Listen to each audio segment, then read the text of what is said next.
Yesterday, Caitlin Clark won the Naismith Player of the Year award for the second straight season. As Keith Murphy said, it will be a major upset if Clark doesn't win all the Player of the Year awards. Speaking of Keith, we welcome him in live from Cleveland, Ohio. Keith, Clarkamania rolls on. What was in store today? Awards. That's the story of the day. Now, a year ago, there was much anticipation for these National Player of the Year awards. People thought Caitlin Clark was overdue, and maybe she was, but she won those awards. She swept them. This time, there's not really any suspense. This year, we knew, and she knew.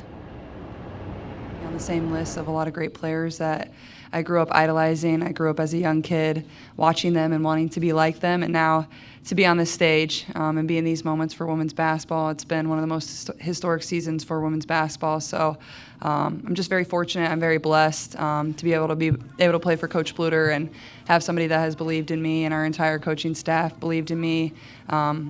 Before I even committed there, when I was really in 8th grade, they started recruiting me and have loved me the same way over the course of the last 8 years, and it's crazy to think it's all coming to an end here, but I'm just super grateful to have amazing teammates that have helped me. This is much theirs as it is mine, and just super fortunate and blessed to have a family and a support system that are there for me every step of the way, and to be able to represent my state in the area that I grew up in is really special. So just a tremendous honor for all of us, and I'm super grateful, so thank you.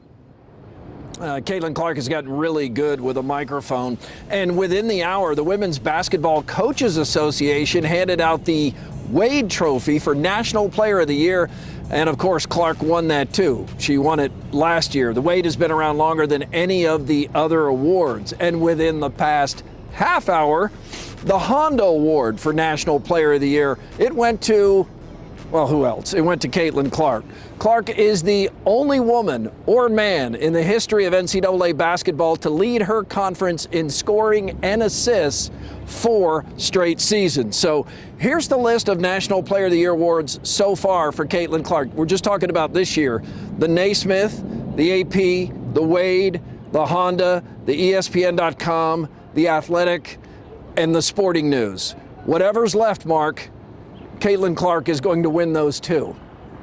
Yeah, we're running out of fingers to keep track of all the awards, Keith.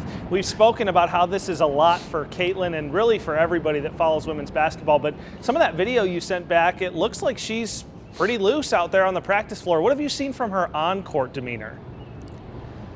Just that. The team is loose, and I think a lot of that credit goes to head coach Lisa Bluter and her top assistant, Jan Jensen, the associate head coach. They really know how to reach this team, and the team is loose. I also think they learned from the Final Four last year.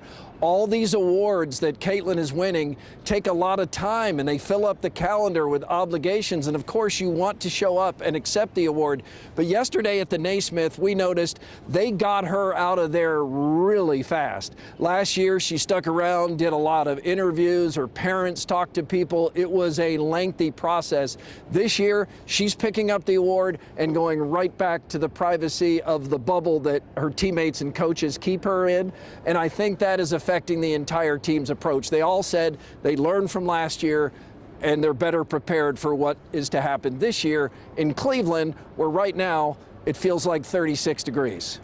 Well, that's understandable, but she seems to be handling it all with flying colors. That is Keith Murphy. Good stuff live from Cleveland tonight. Keith, thank you very much for that report. By the way, there is a game tomorrow night. Clark and the Hawkeyes hit the floor at Rocket Mortgage Fieldhouse today for pre-Final Four practice. Iowa is a 2.5-point favorite against UConn. Still more than a day out from that game. The Hawkeyes and Huskies will tip tomorrow night at 8:30 p.m. Spot in the national championship game on the line.